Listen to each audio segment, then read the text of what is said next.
سورۃ آل عمران کی آیت نمبر 191۔ الحمدللہ وکفی سلام علی عبادہ الذین اصطفی خصوصا علی سید الرسل وخاتم الانبیاء وعلى آلہ واصحابہ الاتقیاء۔ اما بعد فاعوذ باللہ من الشیطان الرجیم، بسم اللہ الرحمن الرحیم۔ الذين يذكرون الله قياما وقعودا وعلى جنوبهم ويتفكرون في خلق السماوات والأرض ربنا ما خلقت هذا باطلا سبحانك فقنا عذاب النار ربنا إنك من تدخل النار فقد أخزيته وما للظالمين من أنصار۔ الذين يذكرون الله قياما وقعودا وعلى جنوبهم، عقل والے لوگ وہ ہیں جو اللہ کو یاد کرتے ہیں، قیام کی حالت میں بھی، بیٹھ کر بھی اور اپنے پہلوؤں کے بل لیٹ کر بھی۔ وَيَتَفَكَّرُونَ فِي خَلْقِ السَّمَاوَاتِ وَالْأَرْضِ، اور غور و فکر کرتے ہیں آسمان و زمین کی بناوٹ میں، پھر یوں کہتے ہیں ربنا ما خلقت هذا باطلا، اے ہمارے پروردگار تو نے کسی چیز کو بھی بیکار پیدا نہیں کیا، سبحانک تو پاک ہے، فقنا عذاب النار سو بچا ہمیں جہنم کی آگ کے عذاب سے۔ ربنا انک من تدخل النار، اے ہمارے پروردگار کوئی شک نہیں کہ جس کو تو نے جہنم میں داخل کر دیا، فقد اخزیتا یقیناً وہ رسوا ہو گیا، وما للظالمین من انصار اور ظالموں کا کوئی مددگار نہیں ہوگا۔ اس آیت مبارکہ کے پہلے حصے کی وضاحت گزشتہ درس میں ہو چکی ہے کہ عقل مند انسان وہ ہیں جو اللہ کی پیدا کی ہوئی مخلوقات میں غور و فکر کرتے ہیں، آسمان و زمین کی بناوٹ میں، رات اور دن کے آنے جانے میں، ان چیزوں میں غور کر کے اللہ کو یاد کرتے ہیں۔ اور وہ لوگ عقل والے ہیں جو کھڑے بیٹھے لیٹے ہر حال میں اللہ کو یاد رکھتے ہیں۔ ان لوگوں کو اللہ پاک نے عقل مند لوگ قرار دیا۔ ایک نشانی اور علامت ان کی یہ بتائی کہ وہ ذکر کرتے ہیں، اور دوسرے حصے میں فرمایا کہ وہ یتفکرون فی خلق السماوات والارض، آسمان و زمین کی بناوٹ میں فکر کرتے ہیں، تفکر اور تدبر اور غور کرتے ہیں۔ یہ عقل والوں کی نشانی۔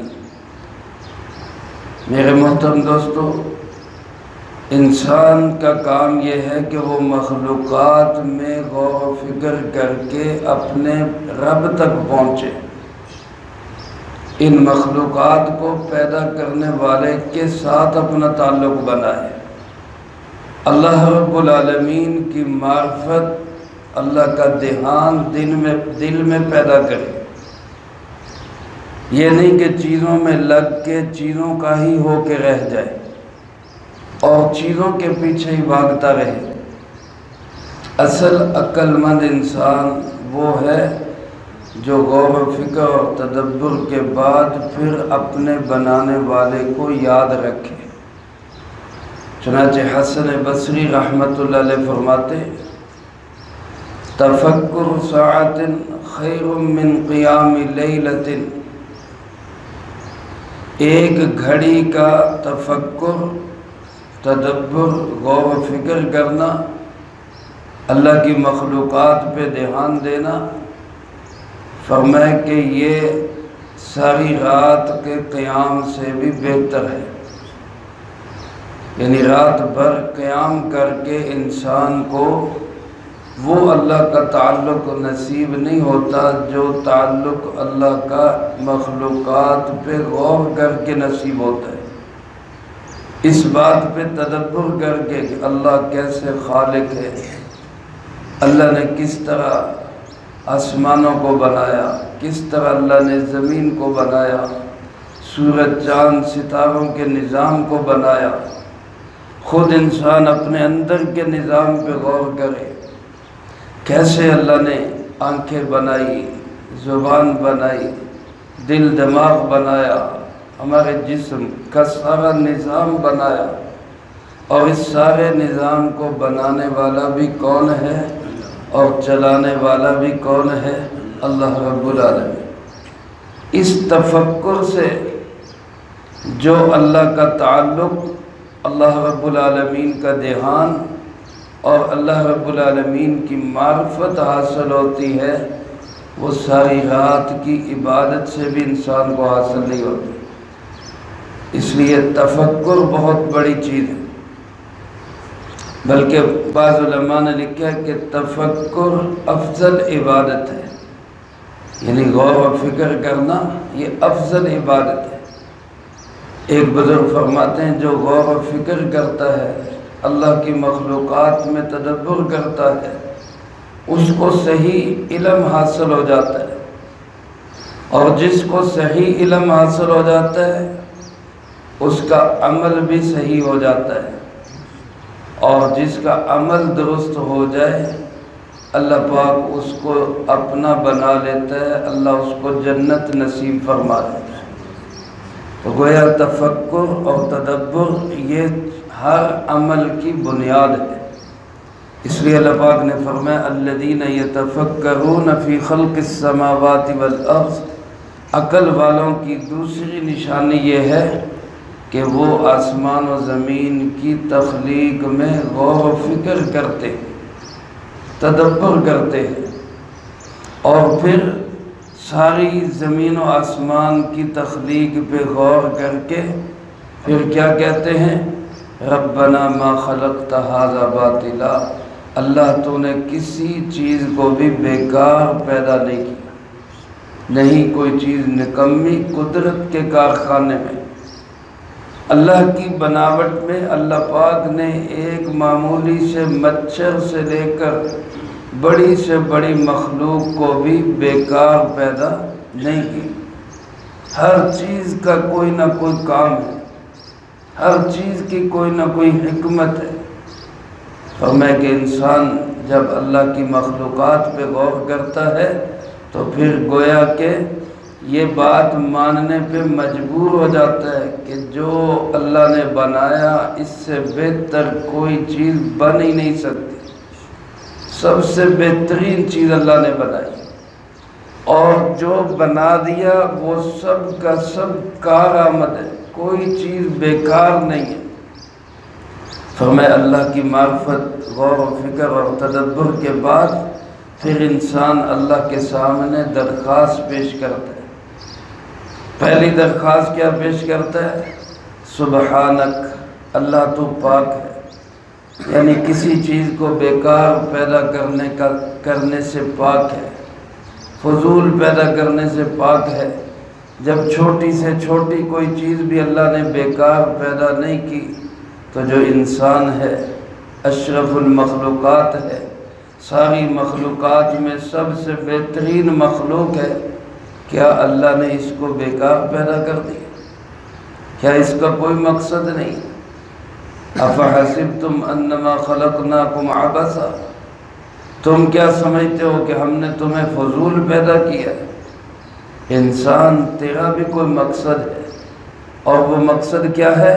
وَمَا خَلَقْتُ الْجِنَّ وَالْإِنسَ إِلَّا لِيَعْبُدُونَ، میں نے جنوں انسانوں کو پیدا ہی اس لیے کیا ہے کہ یہ میری عبادت کرے۔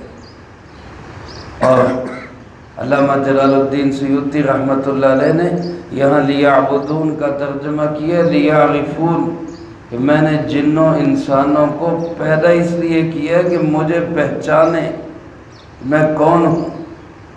اللہ کتنی بڑی قدرتوں والے، اللہ کتنی بڑی سماعت والے، اللہ کتنے بڑے علیم، اللہ کتنے بڑے قادر مطلق، اللہ کیسے قہار، اللہ کیسے جبار، اور اللہ کیسے رحمان و رحیم و ستار۔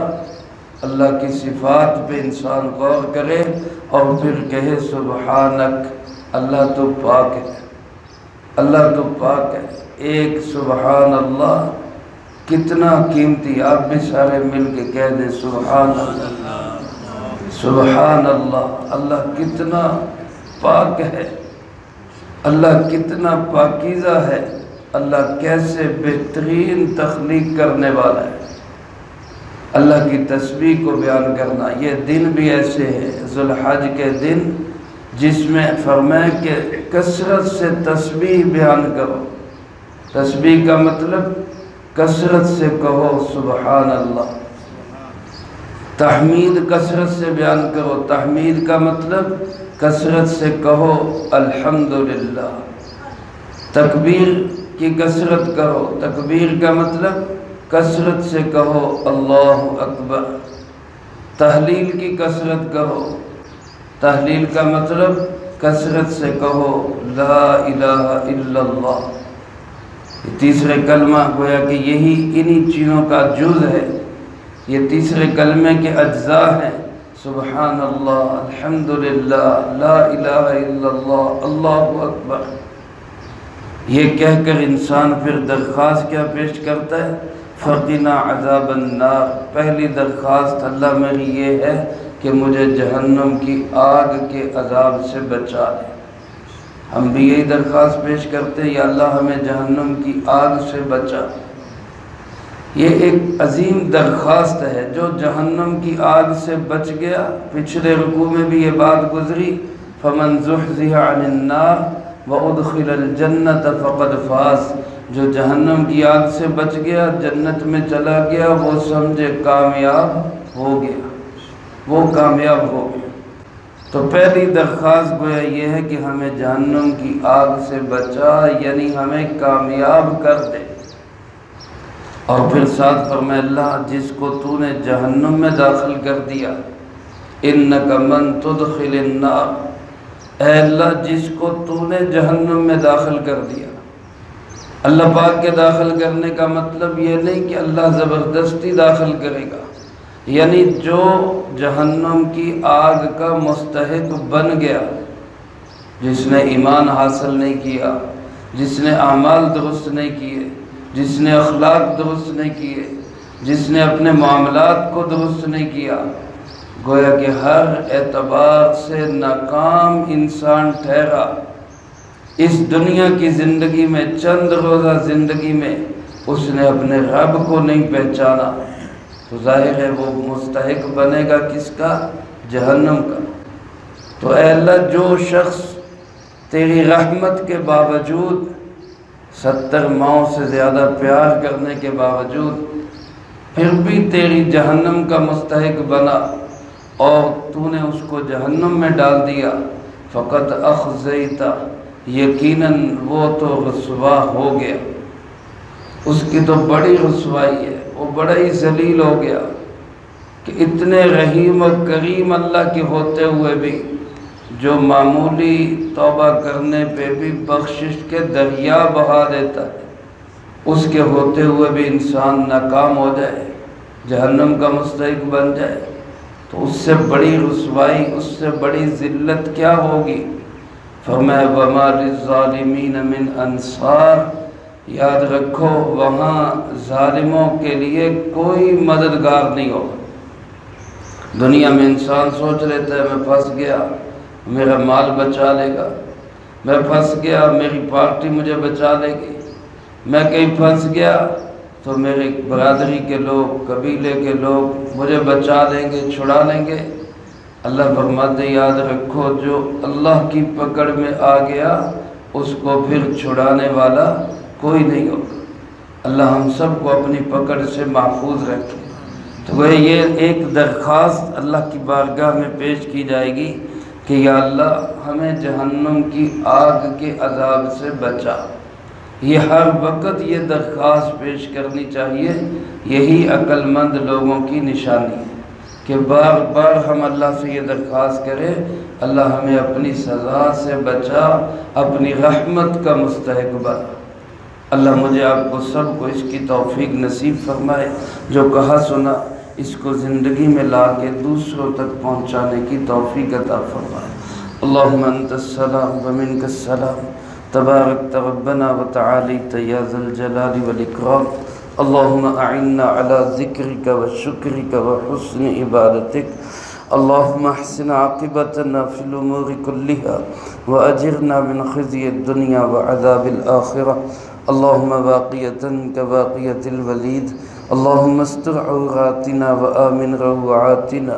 اللہم انا نجعلک فی نحورہم ونعوذ بک من شرورہم۔ اللہم اکفنا بحلالک عن حرامک واغننا بفضلک عمن سواک۔ اللہم اکفنا کل مہم من حیث شئت ومن این شئت۔ رب اغفر وارحم وانت خیر الراحمین۔ رب ارحمہما کما ربیانی صغیرا۔ اللہم ربنا تقبل منا انک انت السمیع العلیم وتب علینا انک انت